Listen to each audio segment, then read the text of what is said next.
Well, look, we'll obviously tailor the provisions so that it could withstand a court challenge. You don't have an absolute right to own private property in Canada.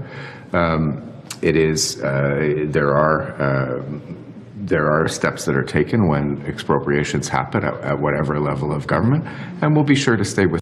All right, guys, that's the end of the video, and I found this interesting because my first thought was like, this is some kind of like Great Reset bullshit that is not true, and that this guy is just making this stuff up because he has an agenda to force people to do what he wants them to do.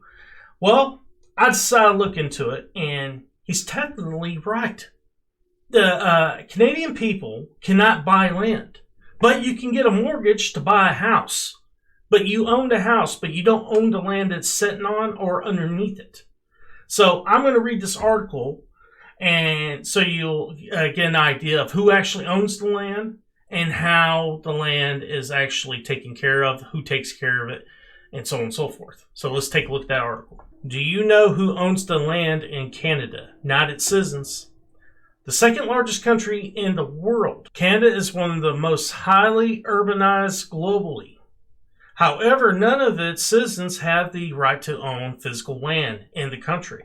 Land in Canada is solely owned by British Queen Elizabeth II, who is also the head of state. Canadian law in most provinces evolved from British common law.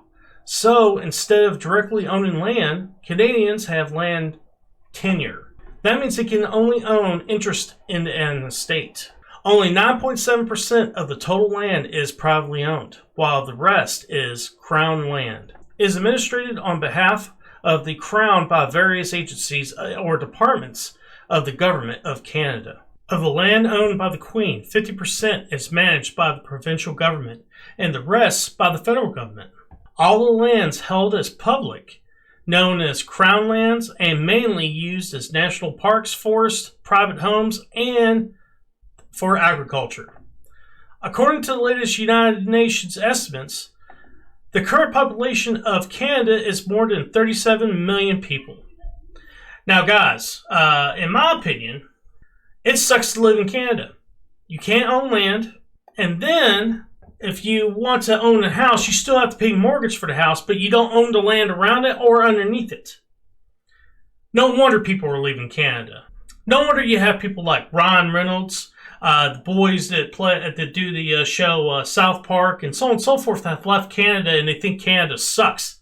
It's because of this here. One of the ones I think of most of all is Crowder. Now, he thinks that Canada sucks because of their laws and so on and so forth, and I agree with them when it comes to that, but you know what else sucks about them? You can't own land. How are you supposed to get wealth in that country? The only ones that are getting wealth are the elites, not the people on the ground, not the middle class, not the poor. They can't get rich. They can't get more income. They're not going to get any kind of wealth that's sustainable in Canada. So no wonder they're leaving. And they only got 37 million people to live there. I mean, in the United States, there's 331 million people that we know of. That's not including all the illegals. It's probably closer to 350 million. And there's a reason for that. It's probably because you can own land. You can amass wealth. When you are able to do that, people are willing to come to that country and do whatever it takes to do that to ensure the legacy of their family. You don't have that opportunity in Canada and several other countries. But guys, I hope y'all enjoyed the video, and I hope y'all enjoyed all the information I gave you. And don't forget, hit like and subscribe. It helps the channel grow. Peace.